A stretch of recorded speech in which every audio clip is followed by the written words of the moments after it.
¿Qué nos dirías a los dentistas que realmente nos podemos deducir sin tener problemas con Hacienda? Si tienes algún incumplimiento o sanidad, te puede llevar a concurso, a cerrar.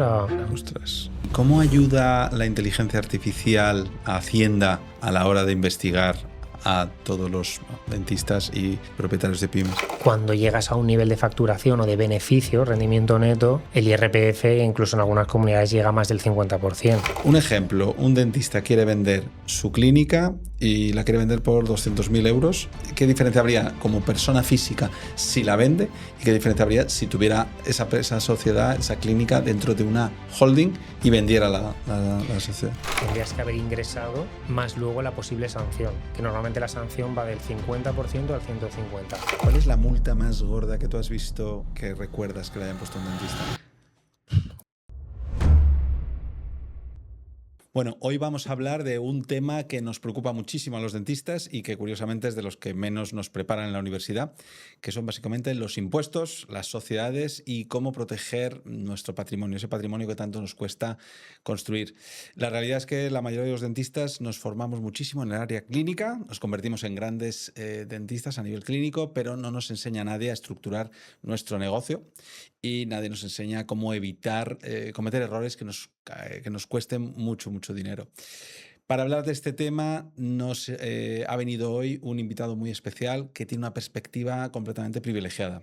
Emilio Baena. Él durante muchos años ha estado en el otro lado de la mesa, es ex inspector de Hacienda y a día de hoy ayuda a empresarios básicamente a cómo proteger su patrimonio y cómo tomar sobre todo decisiones que les ayuden a dirigir bien su negocio y sobre todo a no cometer errores fiscales. Emilio, muchísimas gracias por venir. Bueno, muchas gracias a ti por invitarme, es todo un placer. Bueno, tú sabes que esto genera muchísimos dolores en todos los empresarios y bueno, pues los dentistas somos un gremio que evidentemente estamos siempre asustados, ¿no?, por Hacienda. Voy a intentar ser claro, luego de todas formas tú me paras si soy muy técnico. Sí, no, perfecto. Además yo siempre te he oído hablando y la verdad es que es genial porque consigues trasladar conceptos complicados a gente que es profana en la materia. Y yo me gustaría romper el hielo, Emilio, preguntándote, puesto que tú has visto, probablemente habrás inspeccionado por dentro miles de empresas, básicamente, ¿qué errores fiscales o qué error fiscal es el más habitual que ves que cometen o que pueden cometer los dentistas? Yo creo que en este sector en especial, ya no solamente de fiscalidad, sino de contabilidad, es no saber realmente cuál es el beneficio, ¿no? Es decir, confundir facturación con beneficio o Vale. no tener controlada la caja. Súper importante porque luego llegan los trimestrales y la gente no sabe qué hacer y digamos que eso es una de las cosas que hay que controlar.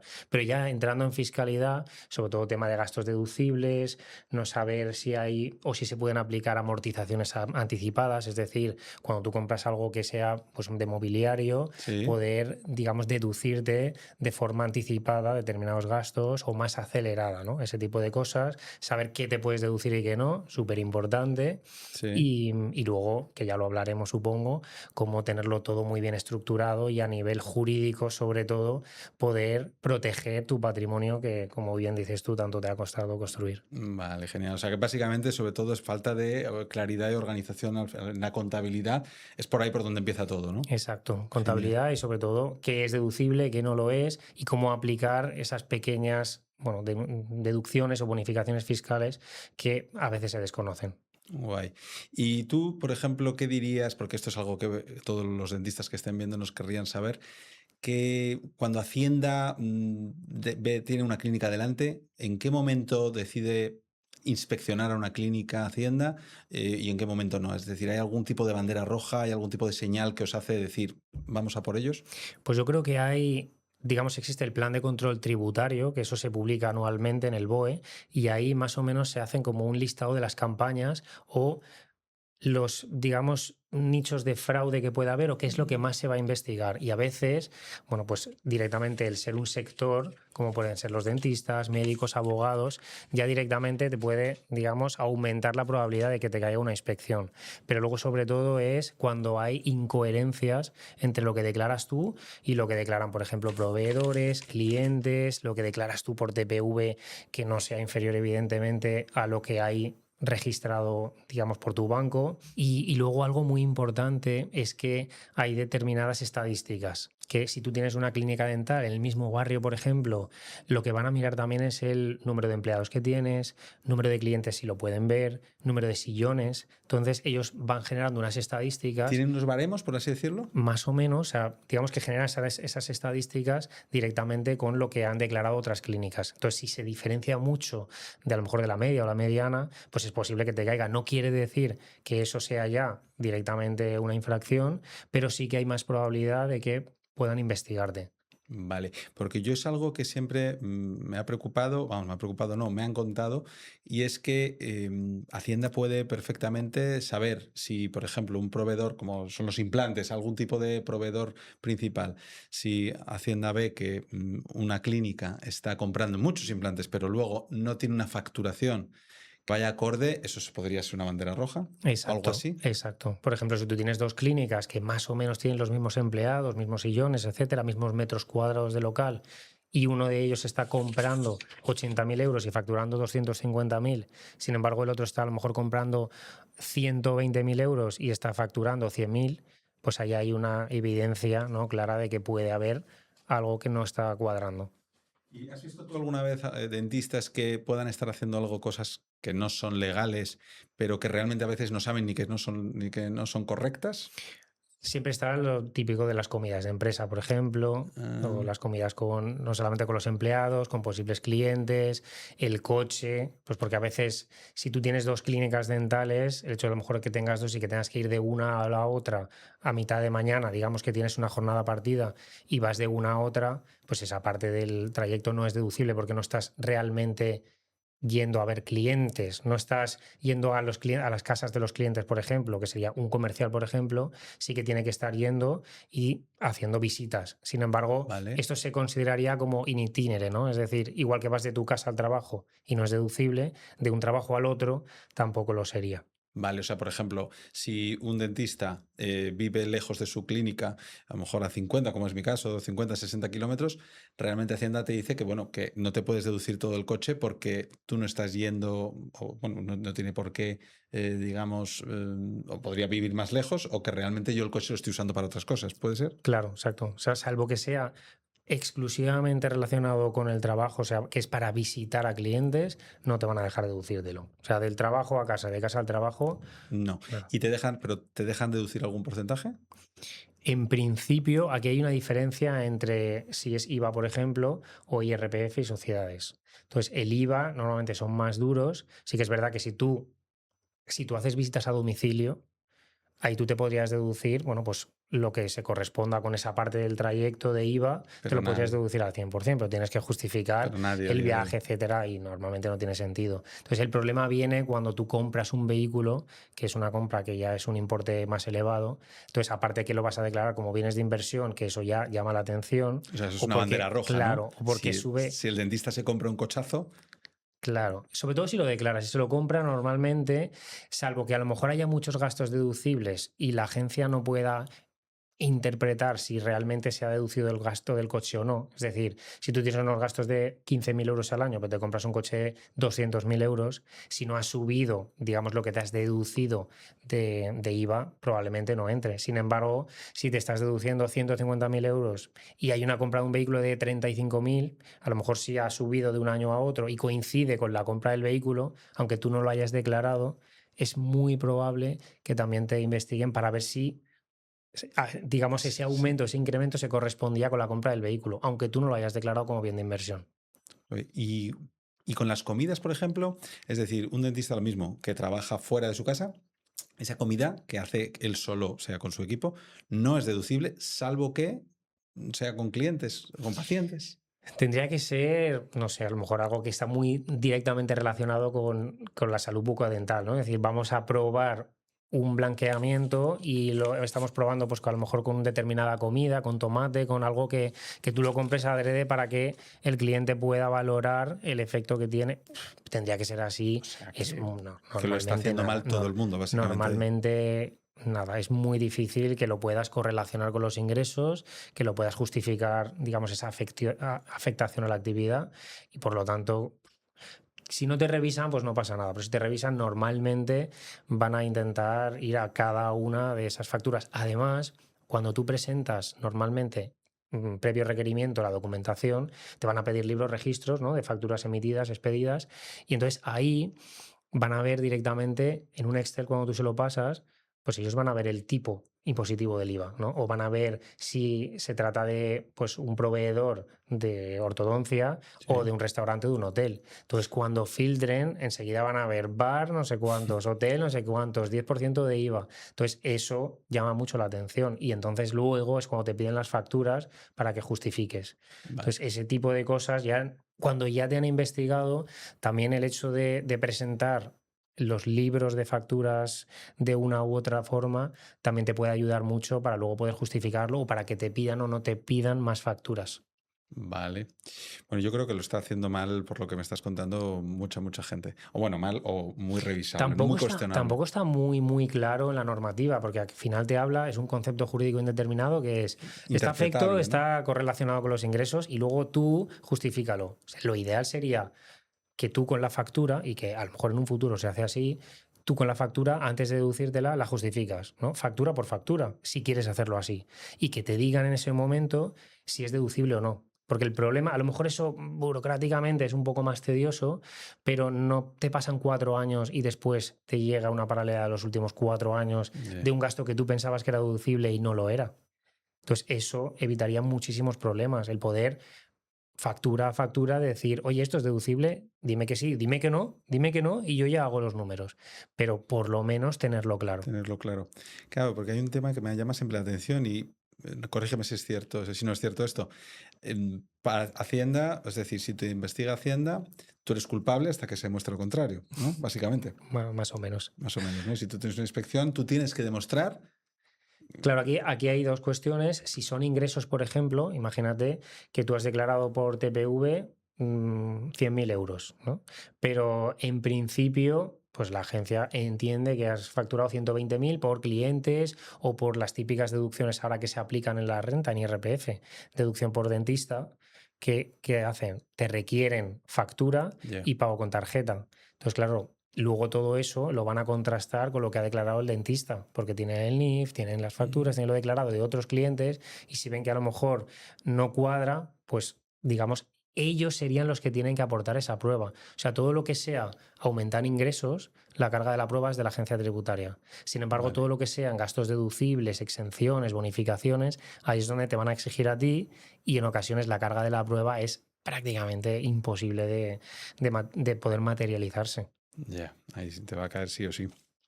Algo que nos preguntan en las formaciones siempre, porque básicamente vienen dentistas de todo tipo y muchos que, bueno, pues durante años han estado trabajando, pues un dentista con auxiliar, una estructura reducida.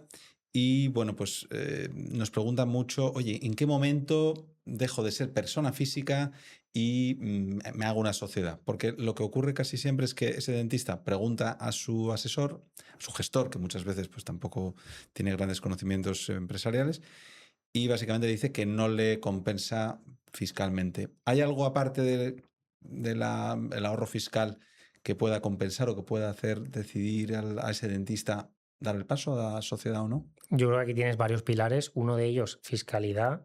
Cuando llegas a un nivel de facturación o de beneficio, rendimiento neto, el IRPF, incluso en algunas comunidades, llega a más del 50%. Más del Entonces, 50. facturando, estar teniendo unos beneficios de 400.000 euros al año, te estás yendo prácticamente a la mitad. O sea que La mitad de lo que estás ganando exacto. va Entonces para... ahí sí que tendría sentido, por ejemplo, pasarse a sociedad. Eso es algo súper claro. En otras cuestiones, yo lo que miro no solamente el tipo impositivo, sino cuáles, digamos, los gastos que vas a utilizar. Por ejemplo, tú ganas 150.000 euros, pero tú para vivir te gastas 100.000, pues Sí, a lo mejor los otros 50.000 los puedes reinvertir. Entonces puede tener sentido dejarlos dentro de la sociedad. Luego hablaremos de si vas a invertir en inmobiliario o no, si te hace falta una sí. holding o no, pero en principio es saber cuál es tu vida, cuáles son tus gastos personales y luego tener controlado también el salario que te va a exigir la agencia tributaria, un salario a mercado. que no te puedes poner Vale, cualquier cualquier salario. salario. No puedes ponerte un salario bajo. Tiene que haber un salario que sea de mercado. No puedes ser tú uno de los socios o el socio que tenga el 100% de digamos, de la sociedad, que un dentista que esté ahí contratado cobre 40.000 euros y tú cobres 20.000, Ya. teniendo los mismos clientes o más. Entonces, ese tipo de cosas No se lo va a creer no Hacienda. se lo va a creer, y ahí sí que hay una presunción que al presumirse la vinculación tiene que entrar en rigor, digamos, el valor de mercado. Claro, porque también, más que nada para asesorarles, influye aquí la responsabilidad, ¿no? Es decir, no tiene nada que ver la responsabilidad o qué riesgos puede tener un dentista que tenga una sociedad que un dentista que sea persona física, ¿no? A nivel Claro. de responsabilidad, A nivel de protección jurídica, siempre que no haya negligencia, dolo o algún tipo de por supuesto. realmente como sociedad, sociedad limitada, tienes la limitación de la responsabilidad con lo que hayas aportado, más los bienes, el activo que tengas dentro de la sociedad. Sin embargo, si eres tú como autónomo, vas a ser responsable con todos tus bienes presentes y futuros. Luego también, Presentes y futuros. presentes y futuros. Luego también, dependiendo de la publicidad que lleves a cabo, claro, si tú tienes la página web, tú tienes determinadas obligaciones como aviso legal, todo ese tipo de cosas que al final tiene que estar detrás tu nombre, apellidos, DNI. Sin embargo, si tú tienes una sociedad, ya también es una Tienes una aparente opacidad, protección. protección, todo eso. Y luego también cuando quieres planificar la herencia, si vas a dejar La la clínica clínica. a otros o a tus hijos, tenerlo planificado dentro de una sociedad, pues te va a permitir muchísimo más facilidades a la hora de la transmisión. Si luego la quieres vender a un tercero, lo mismo, muchísimo más fácil transmitir las participaciones con los bienes afectos, etcétera, siempre que no haya tampoco inmuebles, que Ahora también ese es hablamos de otro eso. tema. Llega un momento que, si te va bien, casi siempre el 100% de los casos es para montar una SL. A montar un SL. Claro, porque el tema es que cuando ya, a ver, nosotros lo que queremos, como sabes, en CliniCap es que el dentista pues, dé un pasito más y se convierta poco a poco en empresario, aparte de dentista. Y claro, ¿qué ocurre? Se encuentra muchas veces que tampoco saben si hacer una SL, luego les dicen que si una SLP. Yo he hablado alguna vez contigo. ¿Podrías aclararnos un poco de qué criterios usa Hacienda para la hora de aplicarte, ¿no?, en el impuesto de sociedades que te dejen llevar más por beneficio y menos por IRPF A efectos fiscales no hay ninguna diferencia entre SL o o SLP? SLP, da igual. Simplemente que tienes unos requisitos adicionales a nivel mercantil dentro de la ley de sociedades de capital, que para ser una SLP, pues más del 75% tiene que ser de capital, socios profesionales, y aparte de eso, a nivel fiscal no hay ninguna diferencia. Luego, ¿qué es lo que se dice mucho que genera más polémica? Que si es una SLP tienes más probabilidad de que te inspeccionen. Pero al final tú vas a tener un CNAE de dentista, vas a tener los mismos proveedores que otros dentistas, tú estás colegiado. Es decir, hay determinadas características ya que a día de hoy el SLP o SL a nivel de campañas creo que no hay ninguna diferencia. Entonces es que tú, a nivel de la protección jurídica que quieras tener, los estatutos que quieras tener, la protección, digamos, con el resto de socios, pues hay veces que la figura de SLP tiene más sentido cuando sois muchos socios y en la SL con menos, pero aún así es una cuestión más mercantil que fiscal. Más mercantil que fiscal. Metiéndonos un poco en el tema de errores y estamos en sociedades, ¿no?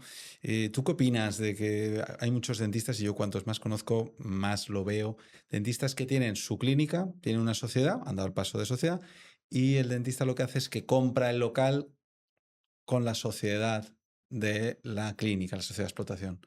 ¿Qué opinas tú de eso? A mí no me gusta mezclar patrimonio con actividad económica, primero porque lo que hablábamos antes de la responsabilidad, tienes esa SL que te limita la responsabilidad. Si tú sigues patrimonializando esa SL, en el momento en el que tengas pues, una indemnización, por ejemplo, algún trabajador, algún cliente, cualquier problema que puedas tener dentro de la clínica, que puedas tener que responsabilizarte monetariamente o económicamente, vas a tener ese patrimonio adicional para responder.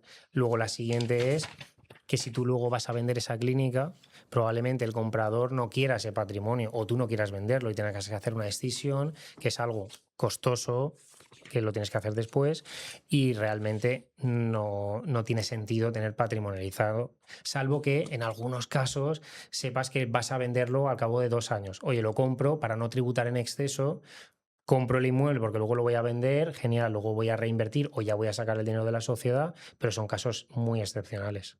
Claro. No, a ver, yo es un poco lo que intentamos siempre transmitir. Como ves, y te he comentado siempre, las dudas que surgen son siempre las mismas, ¿no? A nivel de sociedad. Te quería hacer un cambio ahora porque hay un dolor también que tiene todo el mundo. Nosotros cuando empezamos a trabajar en las formaciones con los dentistas, bueno, pues parte les enseñamos a facturar más, ¿no?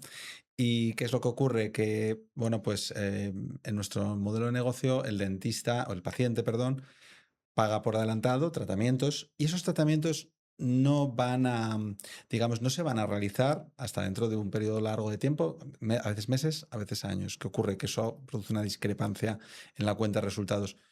¿Tú qué le dirías a esos dentistas que sus asesores siempre le dicen, no, hay que facturarlo y hay que meterlo como ingreso en cuenta de resultados? ¿Podrías poner un poquito de luz en esto? Yo creo que aquí hay dos aspectos igual. Tenemos el IVA por una parte y el IRPF o impuesto de sociedades por otra. Todo lo que sea ese adelanto a efectos de IVA tiene que tributar en el mismo momento en el que recibes el dinero. Sin embargo, en sociedades o IRPF tienes el criterio de devengo. En el momento en el que, pues si tú lo vas documentando muy bien, que es un periodo a lo mejor de 18 meses y lo vas haciendo por meses o cada trimestre, tú eso sí te lo puedes imputar a medida que se vaya haciendo o realizando. Sin embargo, la parte del IVA no. ¿Puedes explicar esto del principio de devengo? Es decir, Claro, tú tienes IVA en el momento en el que te dan el adelanto, tienes que tributar pero por el nosotros no impuesto. tenemos no Claro, tiene entonces IVA. en este caso, como no hay IVA, tenemos IRPF y impuesto de sociedades, Eso es. que puedes aplicar el criterio de devengo, que es en el momento en el que se realiza la operación. Es un ¿Lo 100.000 euros, por ejemplo, consideraríamos 10, ingresos? ¿Se claro, pone un ejemplo? 10.000 euros y lo tienes distribuido, digamos, en 10 años. Pues te vas a poner 1.000 euros cada año. Eso tiene que estar muy bien documentado con el contrato, etcétera. ¿No crees que a veces los asesores o los gestores lo que quieren es básicamente menos trabajo? Y por eso me da la sensación a veces de que les dicen que lo tienen que facturar todo.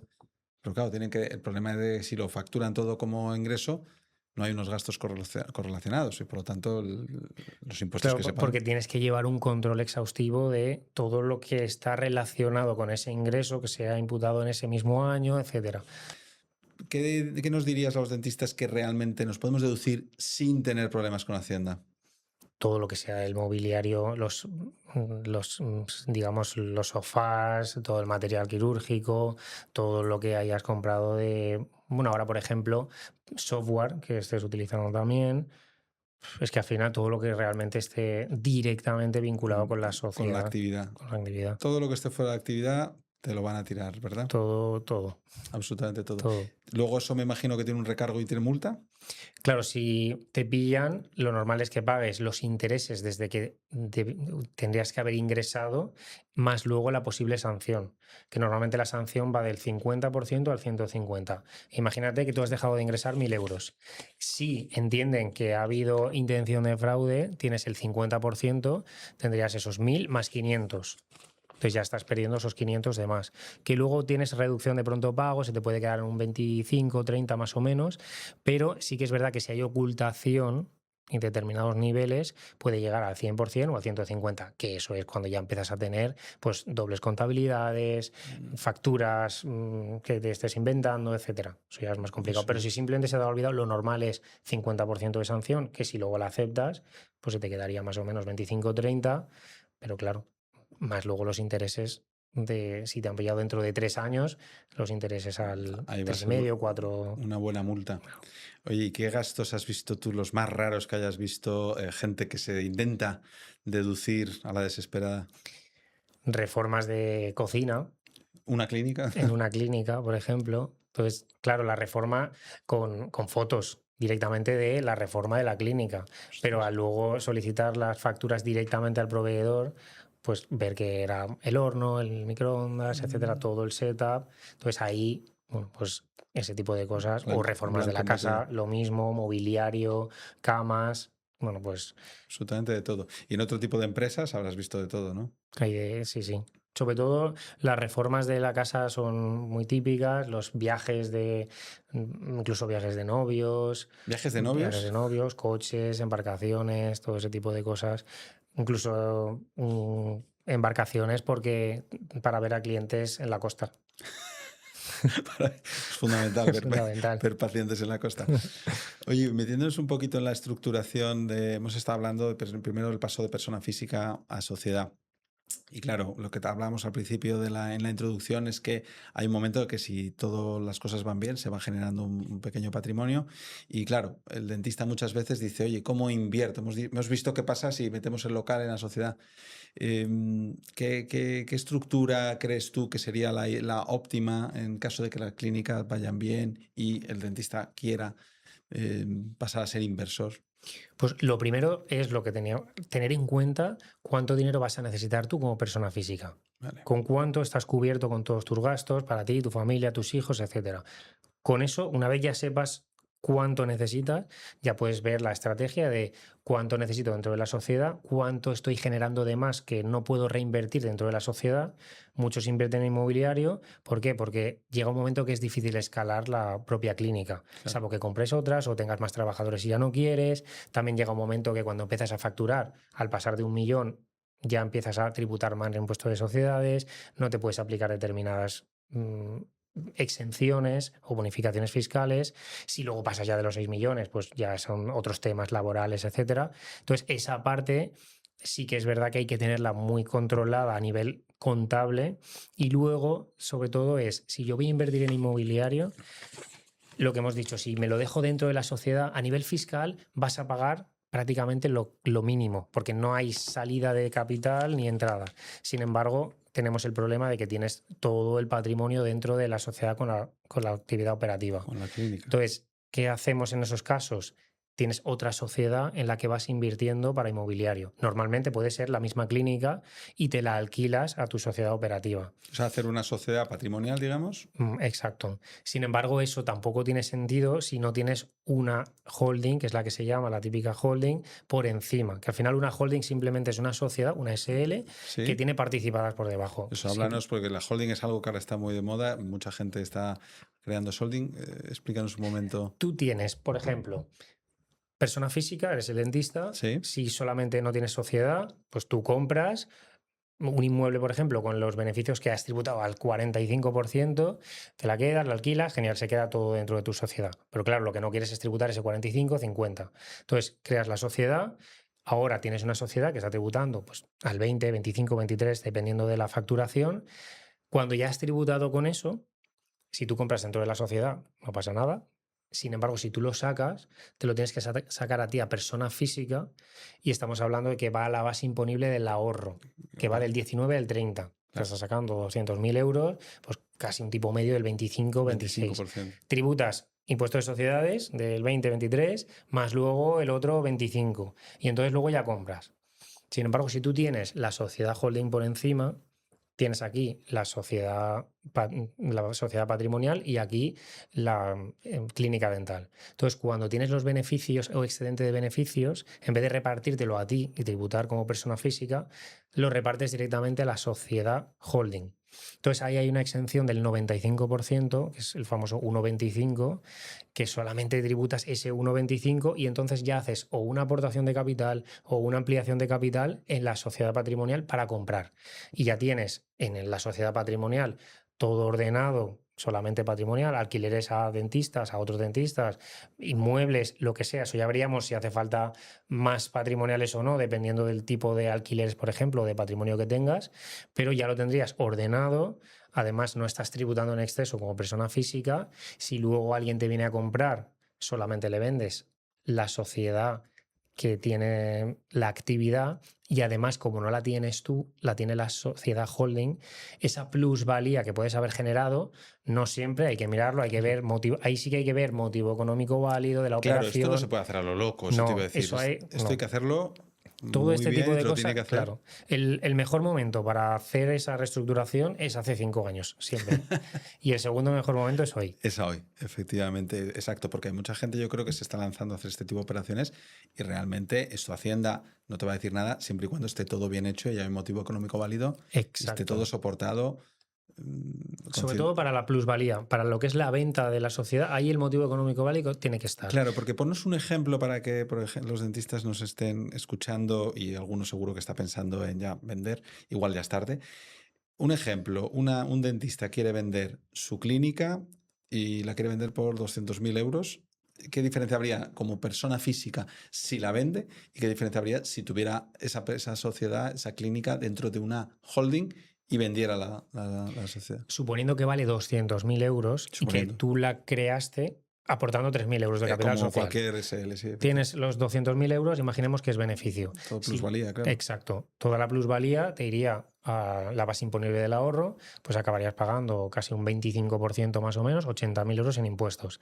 Sin embargo, si lo tuvieras, como hemos dicho, con la holding, de esos 200.000, solamente el 1,25.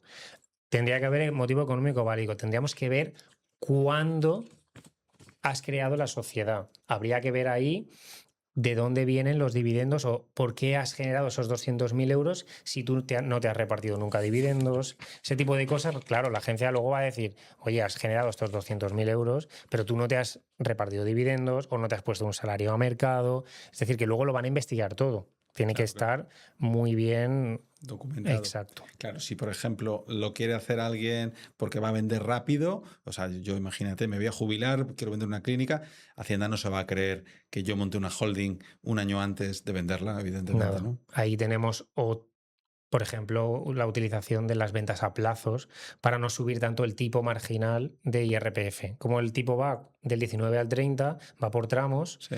pues si puedes reducir un poco los tramos y no te hace falta el dinero en ese momento, puedes pactar con el vendedor o con el comprador que lo vas haciendo a plazos. Te va pagando X y luego te va dando un porcentaje de beneficios y vas tributando una parte base imponible del ahorro, base imponible general. Entonces vas diluyendo un poco el impacto fiscal, que tampoco te vas a ahorrar mucho, pero sí que es verdad que hay opciones o alternativas cuando no te has podido hacer esa reestructuración a tiempo y tienes ya la oferta prácticamente sobre la mesa. ¿Vosotros veis que en España los dueños de las pymes, ya no solo los dentistas, en general estén bien asesorados a nivel de estructura de negocio, estructura patrimonial? ¿Creéis que...? Hay de todo. El problema es que un gestor, un asesor, tiene un montón de empresas a las que asesorar, un montón de documentación. Luego los propios dentistas tampoco saben lo que quieren hacer, no saben si se quieren retirar ahora, si quieren estar 5 años más y no tienen claro cuáles son o cuáles van a ser sus ingresos después una vez vendan o cuando se jubilen. Entonces todo eso complica mucho y llega un momento que al final el asesor ya te conoce de siempre, pero realmente lo que es esa estrategia, ese momento de decir, tengo que hacer el cambio, pues probablemente no esté acostumbrado a hacer ese tipo de operaciones, Claro. porque eso son operaciones que tienes que plantear a Hacienda, que tienes que defender muy bien y al final, pues cada uno, aunque estés dedicándote a asesoría desde hace 15 años, cada uno se va. Claro. Yo siempre digo que hay que pedir o sea, que te asesore a alguien que le vaya mejor que tú, que a ti, y sobre todo que tenga los resultados que tú quieres, ¿no? Muchas veces Exacto. lo que ocurre es que esta gente a lo mejor también pues no conoce muy a fondo estas estructuras o que tampoco son capaces se sienten capaces de defenderlo, ¿no? Ante una inspección o... Es que son complicadas. Y además, últimamente, los últimos 4 o 5 años, la agencia tributaria ha estado revisando no la totalidad, pero prácticamente. Revisan todo. O sea, que tú un consejo que darías aquí a todo el mundo es, si lo haces, que te lo haga alguien que lo haga bien, ¿verdad? Sí, que esté bien documentado, que ahora todo el mundo lo hace con ChatGPT. Y puedes hacerlo con ChatGPT, puede darte la idea, pero estamos hablando de que aunque tú presentes esa reestructuración y lo justifiques perfectamente, la agencia tributaria no te lo va a decir mañana. Va a investigarte o va a comprobarlo dentro de 3 años, porque tienen 4 años para investigarte. Entonces van a mirar de esos 3 años, tú dijiste que ibas a hacer X, tu motivo económico válido estaba bien planteado, pero lo has seguido. Yeah. Entonces ahí es donde tiene sentido no solamente planificar, sino luego seguir y ser coherente con lo que has Con lo planificado. que has hecho, claro, forma parte de una estrategia. Oye, ¿cuál es la multa más gorda que tú has visto o que te han contado dentro de cuando estabas en Hacienda? ¿Cuál es la multa más bestia que recuerdas que le hayan puesto a un dentista? ¿O de las más gordas? Yo normalmente es por patrimonio, casi siempre. ¿Casi siempre es por Sí, patrimonio? por a lo mejor haber comprado algún inmueble dentro de la sociedad que no tocaba. Y entonces, pues podría haberse deducido el IVA y no ha podido. O se podría haber aplicado. Hay una prorrata de IVA, por ejemplo. Entonces, en vez de aplicarse la prorrata general, digamos, se tenía que haber aplicado la especial, que es algo bastante técnico. Tampoco vamos a entrar en detalles, pero que sí que al ser un importe muy elevado de la compra de un inmueble, La multa fue muy seria. exacto, ese tipo de cosas. Pero normalmente el problema es que si te revisan los últimos 3 4 años, algo que a lo mejor son 10.000 euros, pues se convierte en 40 50.000, más Pequeña luego la bola de... sanción, si no tienes la caja o tienes que vender algo para luego hacer frente a la factura de Hacienda, que aunque luego tú tengas razón, lo que hemos hablado, si recurres tienes que garantizar el pago o pagar por lo menos de la parte de la liquidación, es decir, de lo que deberías haber ingresado según Hacienda, lo tienes que garantizar o pagar. Luego de la sanción sí que se suspende hasta que haya una resolución firme en vía administrativa o judicial.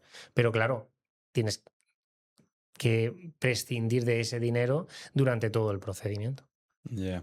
Claro, yo sí que, vamos, llevo muchos años trabajando de dentista y sobre todo antes, tú sabes, que se estilaba mucho y se sigue estilando el hecho de llevar una economía, digamos, del bolsillo, ¿no? Mm. No de que no se declara todo, ¿no? ¿Tú crees que eso a día de hoy es fácil para Hacienda pillarlo? Justo es una de las novedades del Plan de Control Tributario de 2026 y es utilizar presuntamente tu calidad de vida, los gastos que tienes, el tipo de coche, tipo de casa, cuánto sales a comer por ahí, si ha ¿Te habido pueden reducción. contabilizar hasta cuánto puedes salir a cenar?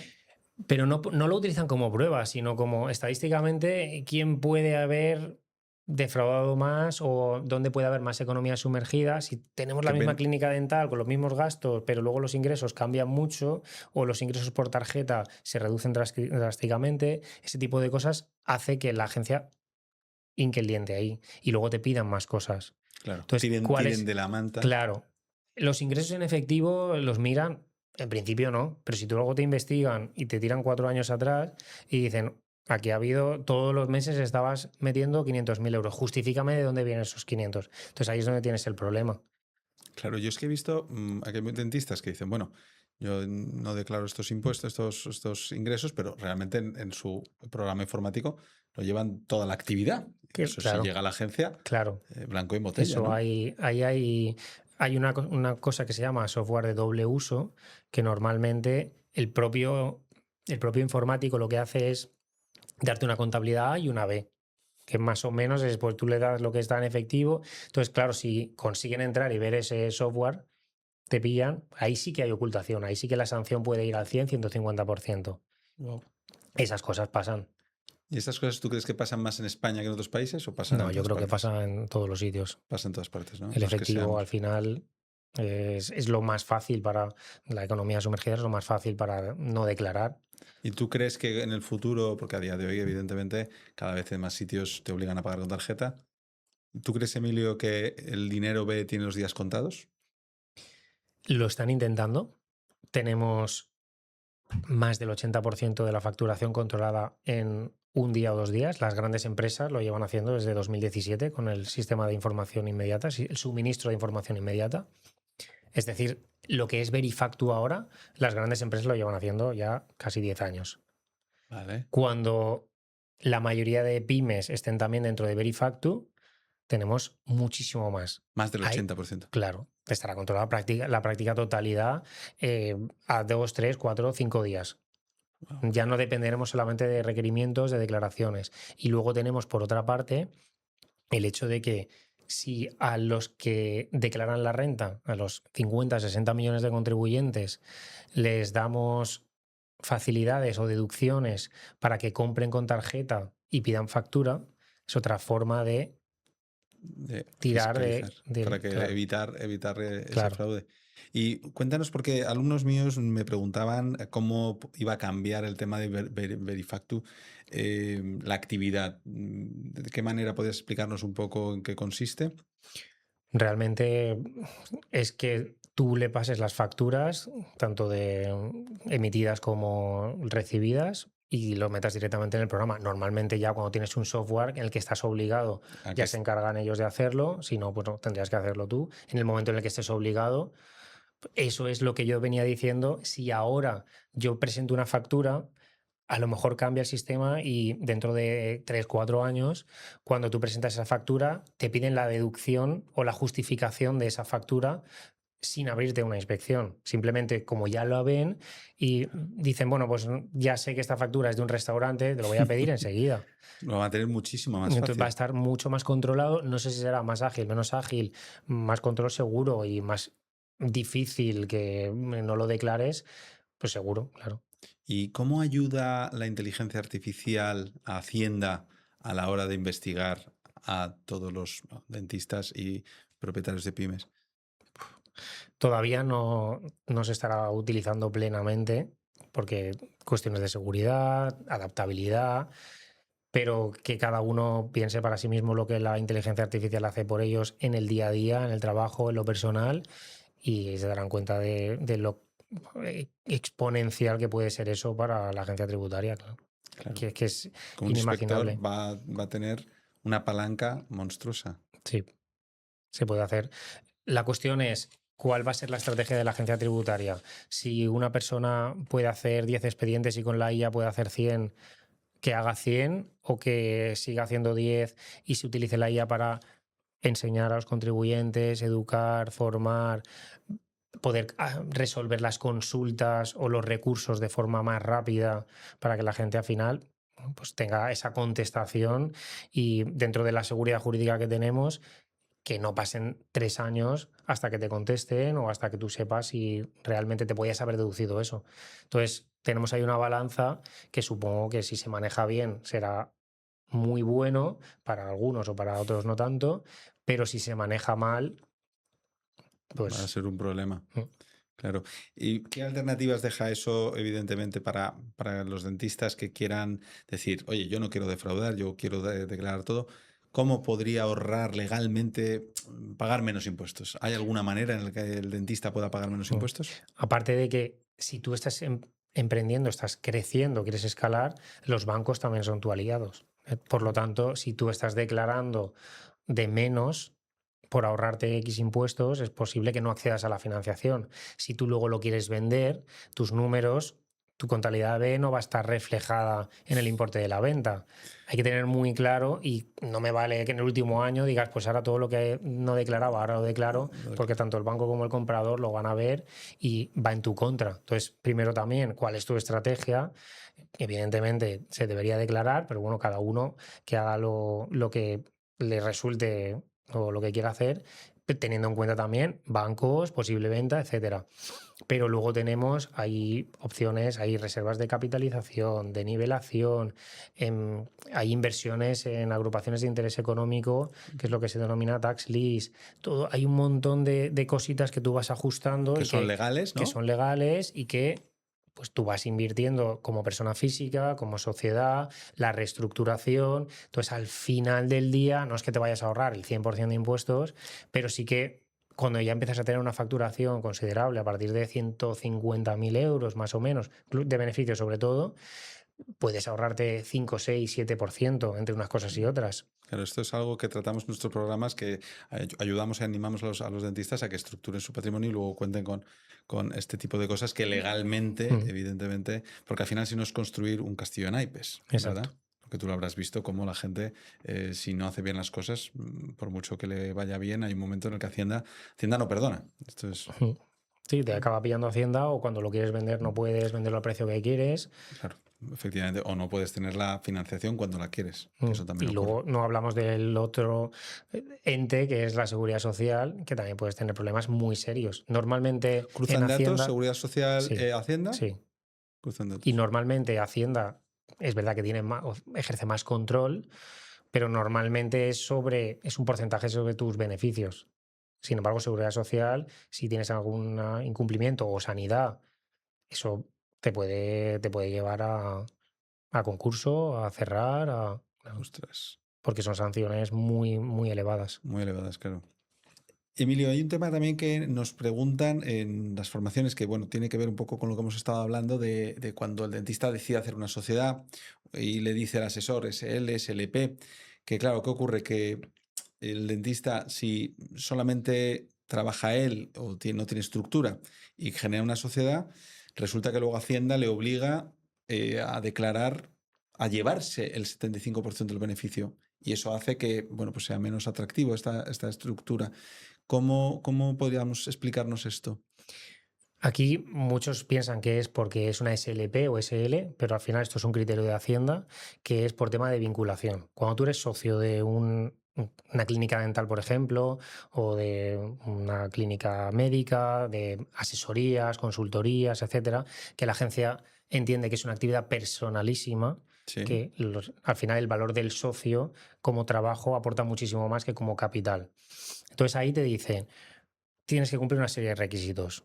Tú puedes facturar como la sociedad, me da igual que sea SL, que sea SLP, pero al menos el 75% de los ingresos tienen que derivar de ingresos profesionales, que sea de dentista, que no sea de vender otro tipo de cosas. Luego el 75% al menos te lo tienes que llevar tú a los socios. Ya sea vía nómina, dividendos, ahí habría que ver cómo hacerlo. Pero luego tiene otros requisitos y es si hay asalariados, tiene que haber precio de mercado. Tú no puedes tener un asalariado que cobre menos, por ejemplo, que uno de los socios por las mismas horas. Entonces, uno de los criterios es por lo menos 1,5 veces más que el asalariado. Y además no puede ser inferior a 5 veces el IPREM, que más o menos, no sé cuánto estará, pero unos 40 y pico mil euros al año mínimo, que luego habrá que ver que sea también de mercado, compararse con otros dentistas o con otros de los socios. Entonces, son muchos requisitos que tienes que ir cumpliendo. No ¿vale? es solamente paso a SL y bajo un poco el tipo de impositivo, el porcentaje al 23, al 20, a lo que sea, que recordemos que 26, 2027, 2028 van a ir bajando los tipos impositivos siempre y cuando la facturación sea inferior a 1 millón de euros. Inferior a 1 millón, ¿van a ir bajando? Van a ir bajando. Entonces, bueno, pues a veces conviene, pero hay que saber que una parte te la tienes que llevar tú como sueldo, un mínimo, porque si no la agencia tributaria te puede requerir Porque e interpretar que no es, si te llevas poco, evidentemente. entienden que no es salario de mercado, que hay vinculación y por lo tanto te van a meter a ti como salario o como dividendos el resto. Y si, por ejemplo, el dentista, que es un poco lo que yo animo, decide crear una estructura, que no todo el valor resida en él, que tenga colaboradores, que tenga director, Hacienda ahí en ese caso, evidentemente te permitiría tratar a la sociedad como una SL a nivel fiscal. Tiene que estar muy bien documentado. Normalmente, cuando ya empiezas a tener 5 socios, que ya es por debajo del 25%, ya la vinculación no tiene tanto sentido. Ahí empieza a tener Y sin más. tener socios, Sin tener socios, tendría que ser una franquicia, por ejemplo, que tengas 25 clínicas y que evidentemente no todas dependen de ti, creo que sería ya materialmente imposible. Pero ya tiene que estar tiene que ser una estructura muy grande, tiene que ser que a lo mejor tu nombre sea conocido porque te has hecho ya pues, una clínica con un renombre, pero que no vengan por ti, sino por la estructura que tengas, los empleados que tienes, etcétera. y si tú, por ejemplo, apenas vas a esa clínica a trabajar como dentista, sí que podría ser una SL en cuanto a que realmente es un negocio que funciona sin ti, ¿o no? Ahí tú puedes tenerla, pero sigue aplicando el tema de la vinculación. Pues ojo con el valor de O sea, mercado. que va por la vinculación. Claro, porque si no, tampoco tiene sentido que tú vayas dejando todo el beneficio dentro de la SL o que lo vayas reinvirtiendo en patrimonial. Tienes que tenerlo todo, un plan muy estructurado, muy justificado y sobre todo con mucho ojo para que no incumplas ninguno de los requisitos. Porque siempre, independientemente de cómo lo tengas, si tienes ese porcentaje de participación, vas a tener vinculación y por lo tanto el artículo 18 de la ley del impuesto de sociedades te va a decir que determines todo a valor de mercado. Vale. O sea que básicamente lo que tú también recomendarías en estos casos es que, vale, evidentemente siempre el dentista saque de, digamos, se pague correspondientemente y en ese momento, si Hacienda ve que se está pagando una cantidad coherente, Exacto. ahí no va a haber tanto problema. Claro, que no depende del número de horas trabajadas por el mismo dentista. Si hay un crecimiento exponencial en la facturación de la clínica, y él ya trabajaba 8 horas, es imposible que sea solamente por él, si cada vez tiene más empleados, etcétera. Entonces, al final es que sea como una empresa. Pues como una empresa. El hecho de tener director, gerente y Sí, todo ese tipo, sí, este tipo de figuras ayuda a que la sí, agencia lo sí, vea de otra manera. sí, toda la parte de la gestión del negocio, gestión y dirección, muy importante. Y que además eso se refleje en la firma de actas, en los contratos, en la toma de decisiones, correos, todo lo que puedas tener, súper importante para luego justificarlo, porque al final la agencia lo que va a ver es números, contabilidad. Tú has cobrado esto, tienes, y no se van a meter en más, porque al final te pueden aplicar valor de mercado y no hay forma de defenderse. Entonces tienes que tenerlo muy bien planificado, ordenado y documentado. Muy bien. Oye, esto tiene que ver también con lo que hemos estado hablando de las holding, pero siempre me ha quedado la duda. Si yo, imagínate que yo creo una holding, tengo varias clínicas, que es mi caso, de hecho, y tengo que tener un empleado, la holding tiene que tener un empleado para que Hacienda vea un motivo económico válido realmente, o no tiene por qué. Hay Digamos que hay una serie de requisitos dependiendo del tipo de impuesto del que hablemos y dependiendo de la operación. Porque, como hemos dicho antes, la venta de una sociedad sí requiere un motivo económico válido, pero no tiene por qué ser que Pero sea es una cuando es la persona venta. contratada, claro. Pero luego hay otro concepto que es cuando una sociedad tiene actividad económica y cuando no la tiene. Que eso es el artículo 5 de la ley del impuesto sobre sociedades, y entonces te dice que una sociedad es patrimonial cuando en principio no tiene actividad económica o cuando más de la mitad del activo son activos mobiliarios o inmobiliarios. Mobiliarios serían participaciones de empresas. Entonces ahí es donde sí que tiene sentido lo que dices, tengo que tener una persona contratada. Bueno, depende. Esa persona está gestionando las participadas. Tú tienes una holding y tienes 25 sociedades por debajo. Tú lo que tienes es una estructura societaria que toda como ente tiene actividad económica y que para otros impuestos, como puede ser impuestos sobre el patrimonio o impuestos sobre sucesiones, Sí. es donde ya tiene sentido la figura de la holding o la estructura entera que sí que tiene actividad económica para poder beneficiarse de exención o reducción según el impuesto. Pero ya estamos hablando no de impuesto sobre sociedades, de aplicarte la exención del artículo 21, que es aplicarte el 1,25, ¿no? De tener, tú puedes tener una holding y puedes tener 5 más, una sociedad. El motivo económico válido ahí para subirte los dividendos no tiene nada que ver. No tiene nada que ver, pero Solo exacto, para sí, la venta para la y venta. para otros impuestos como patrimonio y sucesiones. Vale. O sea, pero si es simplemente para subir dinero a la holding, no tienes por qué tener una Nada, persona contratada ahí, no te lo van a. nada. Ahí, y luego hay otra de las cuestiones que es cuando tú tienes, por ejemplo, la venta de participaciones. Si tú has generado dividendos durante años anteriores, o por ejemplo, tú, digamos, haces una reestructuración societaria, tú tienes una sociedad y ahora creas una holding por encima. Entonces, cuando hay una venta o hay una reestructuración, hay que mirar también los años atrás.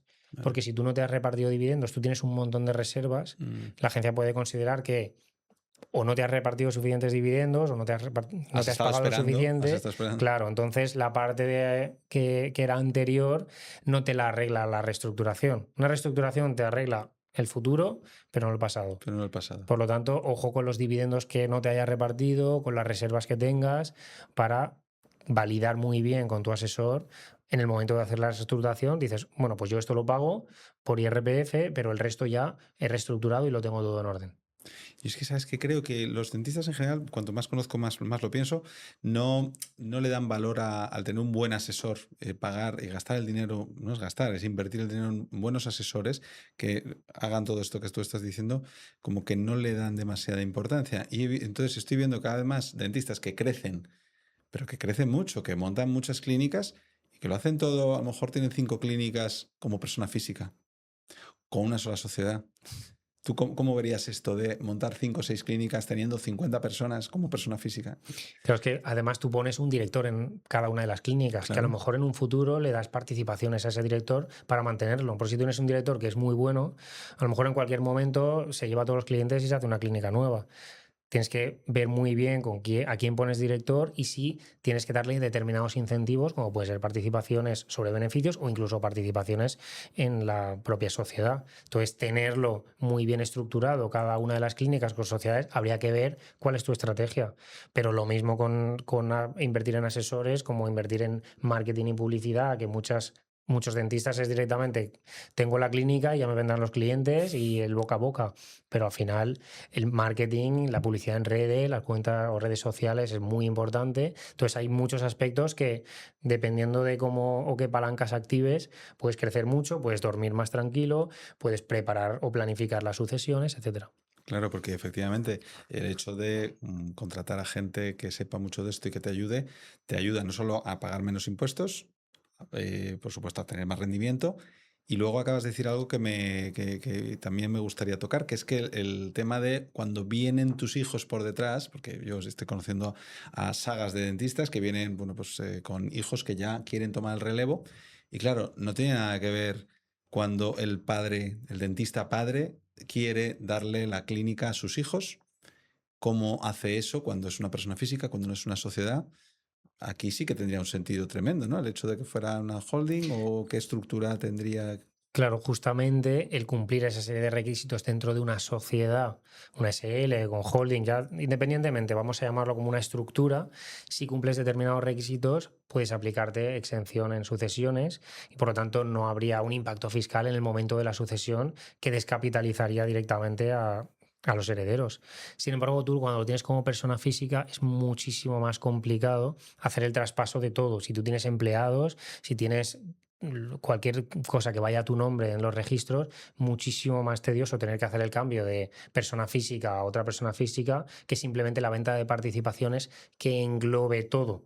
Puede englobar distintas sociedades a través de una holding o directamente una. O si tienes varios hijos y a cada uno le quieres dejar una clínica, a lo mejor tiene sentido dividir ya y no tener que darle la participación de todo y que luego ellos tengan que hacer una escisión o tengan que compartir y tengas que meter ahí un protocolo familiar o un pacto de socios que prácticamente les impida el estar dirigiendo como ellos dirigirían cada una de las clínicas. Claro. Súper importante. ¿Y qué le dirías a un dentista que tiene, imagínate, 45, 50 años, que dice, oye, me quiero jubilar en 15 años, que todavía está a tiempo, ¿no? Para hacer todas estas cosas. Así, una hoja de ruta, nada, muy breve, como consejo a nivel de estructura. Primero, valorar si ya lo tienen como sociedad, si vale la pena hacer la reestructuración, eso es lo primero. Primero. Saber si tu estructura que estás haciendo ahora te sirve para dentro de 15 años, porque tú ya tienes un objetivo y tu objetivo es, dentro de 15 años me quiero jubilar y o lo quiero vender o se lo quiero dar a mis hijos. Dependiendo de cuál vaya a ser el objetivo, Ujú. pues ya tomar una decisión u otra con respecto a esa reestructuración. Pero luego, aparte, si tú más o menos tienes esa proyección de ingresos, saber si te da con esos ingresos más lo que vas a obtener en la venta, en el caso de que la ventas, para luego complementar tu pensión o si no tienes pensión. Entonces, eso también tenerlo claro por si tienes que invertir en inmobiliario, en financiero, dependiendo de qué, o compras otras empresas que generen rendimientos también, o que empresas que tengan dividendos, para tú complementar tu pensión o lo que tengas con otras rentas que son pasivas o semipasivas. Entonces, eso tenerlo en cuenta también para la reestructuración. Claro, porque si este dentista, por ejemplo, ya quiere invertir, ya no solo recibir dinero del fruto de su trabajo, y muchas veces tendrá la duda, bueno, pero ¿cómo lo hago? Como persona física, a lo mejor tengo la sociedad, pero claro, no, vamos a todo a lo mismo. Invertir sin una estructura, al final va a ser un problema, ¿no? Claro. Sobre todo, hay una parte que es lo que tú vayas a dejar, lo das, normalmente lo vas a tener dentro de esa estructura, y lo vendes o lo has donado o lo heredan tus hijos. Sin embargo, el resto también tienes que planificar si lo quieres como una sociedad para, bueno, si en el caso de que hayas vendido, si es las herencia, ya no tienes que planificar nada, pero habrá una parte que tendrás que guardarte tú como persona física también. ¿Por qué? Porque en algunas ocasiones tiene sentido tener X inmuebles o X rendimientos porque todo lo que generes tú con tu dinero va a la base imponible del ahorro que va, como hemos dicho, del 19 al 30. Entonces, a veces, solo a veces, te vale la pena tener esos rendimientos directamente como persona física para tus gastos. Sin embargo, el resto lo tienes dentro de la sociedad, que si lo sacaras tendría que tributar en la sociedad y luego tú como dividendos. Entonces, tener muy identificado cuál va a ser tu coste de vida te puede ayudar mucho para ver qué estructura tienes, con qué estructura tienes que llegar a ese punto de tu vida y dentro de esa estructura equilibrar persona física con sociedad. Sociedad. Y Emilio, hay unas sociedades, cuéntanos un poco, vamos, me gustaría que nos hablaras de unas sociedades que también están un poco de moda, que se llaman las LLCs, ¿no? Que son sociedades en otros países, ¿no? Ujú. Cuéntanos un poco esto, cómo Hacienda está investigándolo o hasta qué punto esto es riesgoso. Tenemos por una parte las famosas LLC de Estados Unidos, Sí, que ahí hay como dos tipos, unas que son las que se llaman pass-through, que es como en España una comunidad de bienes. ¿vale? Es decir, tú tienes esa participación de la sociedad, sin embargo, todos los beneficios que tengas te los tienes que imputar a tu IRPF. No hay como en una sociedad que luego tienes que pasarte dividendos. Directamente todo lo que gana la LLC, en principio, ¿Te tendrías tienes que que pasar? pasar a IRPF. Luego tenemos las LLC que sean corporate en Estados Unidos, que eso sí que es como una sociedad, pero normalmente es porque ya tienen ingresos o negocios dentro de Estados Unidos y eso sí que tributa allí. Por lo tanto, eso no tiene ningún beneficio ¿Y fiscal. las que facturan aquí? Las que facturan aquí, si tú tienes una LLC, por ejemplo, en Estados Unidos, pero está facturando aquí y los clientes son de aquí y la dirección efectiva se realiza en España, la agencia tributaria te va a decir que el domicilio social está en España y que por lo tanto esa sociedad debería haber tributado en España y te van a imputar todos los ingresos. Ojo, porque te pueden imputar los ingresos y luego tendrías que ir tú a justificar los gastos, que eso pasa mucho. Yo me estoy ahorrando X porque no quiero declarar, pienso que no me van a pillar, pero luego cuando te pillan los ingresos y los gastos, vete tú a demostrarlos. Entonces, eso es muy importante tenerlo claro. Es verdad que hay algunos que no quieren tener sociedad. Entonces, si tú estás con una página web en la que tú estás como autónomo, al final, aviso legal, todo el tema de la protección, tiene que estar tu nombre, apellidos, DNI. Entonces, por tener un poco, preservar ese anonimato, Claro, es que a hay día de algunos que hoy, hacen, pues yo me hago la LLC, luego yo me lo llevo a mi renta, lo declaro correctamente. Pero ya hay, a nivel internacional o a nivel de cuando tengo que presentar determinados.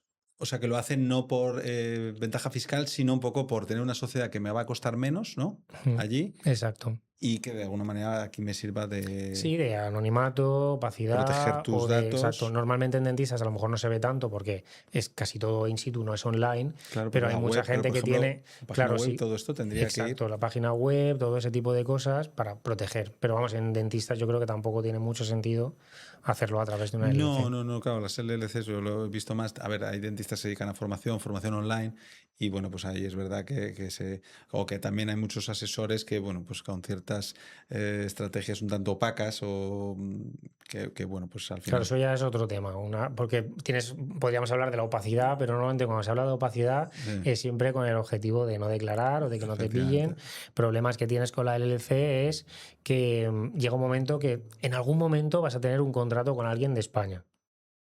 Entonces van a tirar del hilo, Van a van a estar revisar esperando. o van a ver cuentas bancarias. Entonces a lo mejor si es poco importe no va a haber ningún problema vía administrativa, pero si estamos hablando ya de facturación de 1 millón, ese tipo de cosas que ya estás evadiendo, al final van a iniciar un procedimiento, van a requerir información a Estados Unidos a nivel judicial. No hay ningún bloqueo ni ninguna opacidad que te pueda proteger, Es pero más, hablamos ya de cantidades más grandes. claro, ya es lo que más o menos me imaginaba. Has dicho antes que en los próximos años van a bajar los tipos Del impuesto del sobre impuesto de sociedades. sociedades. Van a Mm, llegar a el 17% los primeros 50.000 euros y luego el 21% el resto, siempre que sea una cifra de negocios inferior al 1 millón de euros hablamos de facturación bruta. de facturación, exacto, cifra de negocios. Facturación bruta, vale. De 1 millón, menos de 1 millón. Menos de 1 millón, Otra de las 21. cosas, por ejemplo, que pasa es que cuando tú pasas de la facturación del 1 millón de euros, el tipo impositivo también cambia, se eleva. Sí. Entonces, muchas empresas, a colación de lo que decíamos antes, están siempre en 990.000, 950. Eso también llama la atención. Ya, y que pueden hacer incluso otra sociedad, ¿no? Para Exacto. desdoblar. Porque también una de las ventajas que no hemos hablado al tener una estructura societaria es el impuesto de sociedades consolidado, ¿no? Explícanos un poco qué es y en caso de que tengamos varias sociedades. Tú tienes, por una parte, lo que es una estructura holding, que es simplemente una sociedad matriz y varias por debajo. Entonces, ahí, a nivel de impuestos, Prácticamente tienes el que puedes trasladar los beneficios de una de las de abajo a la matriz tributando el 1,25 y luego redistribuir sin coste, pero si tú tienes el impuesto de sociedades en una, no se compensa con el de la otra. Sin embargo, hay determinados regímenes de consolidación fiscal, a efectos de IVA, que no es el caso, y a efectos de impuesto de sociedades, que puedes tener pérdidas en una sociedad y que se compensen hasta un importe máximo con las ganancias de otra. Entonces, reducir un poco el impacto fiscal. Pero estamos hablando de un régimen que a nivel de contabilidad o llevanza de los libros, de requisitos formales, es bastante exigente. Normalmente, salvo que tengas un conglomerado de muchas empresas, un grupo de empresas, inviertas en startups que sabes que van a estar perdiendo durante mucho tiempo para ir compensando esas pérdidas, normalmente no tiene sentido. No tiene Una sentido. O, por estructura así. ejemplo, un dentista que esté abriendo clínicas y que tenga dos nuevas que podamos compensar, ¿tendría sentido o poco?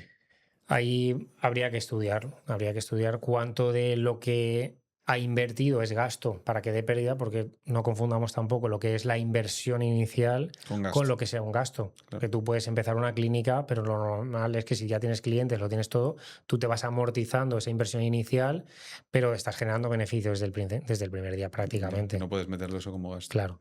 Oye, Emilio, y los dentistas que ahora te estén viendo y que, evidentemente, después de poner tanta luz sobre muchos problemas, que quieran acceder a ti y que quieran contar contigo para que les sigas ayudando, ¿cómo podrían encontrarte o qué les podríamos decir? Pues yo estoy ahora en LinkedIn, Emilio Baena, y luego he abierto una cuenta en Instagram hace no mucho, Emilio Baena Oficial.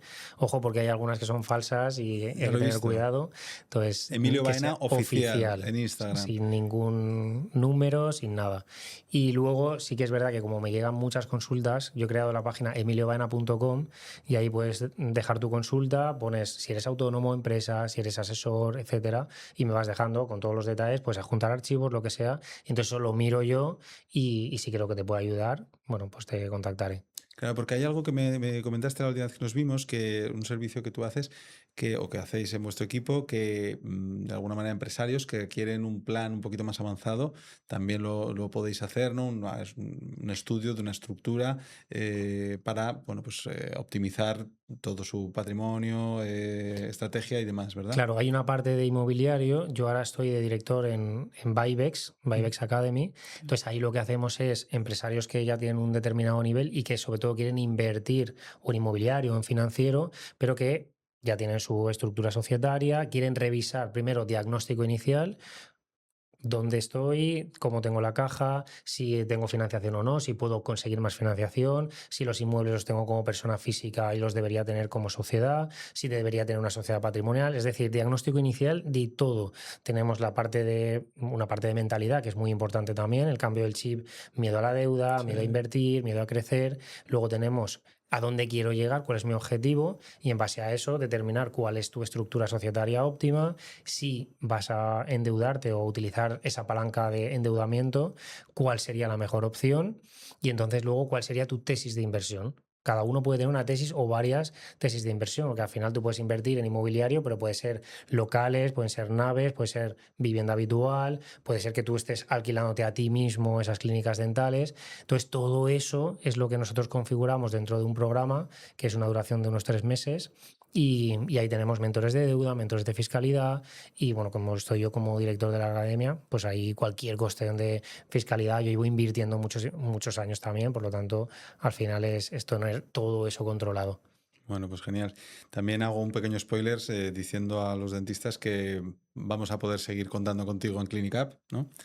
En breve ya diremos a nuestros alumnos de qué manera. Así que nada, Emilio, mil gracias por tu generosidad, por tus explicaciones, que la verdad es que, vamos, habrá gente que a lo mejor no lo ha seguido, pero desde luego me ha parecido súper claro todo. Y nada, espero seguir viéndote muy pronto. Bueno, pues muchísimas gracias por invitarme, ha sido un placer y nos vemos pronto.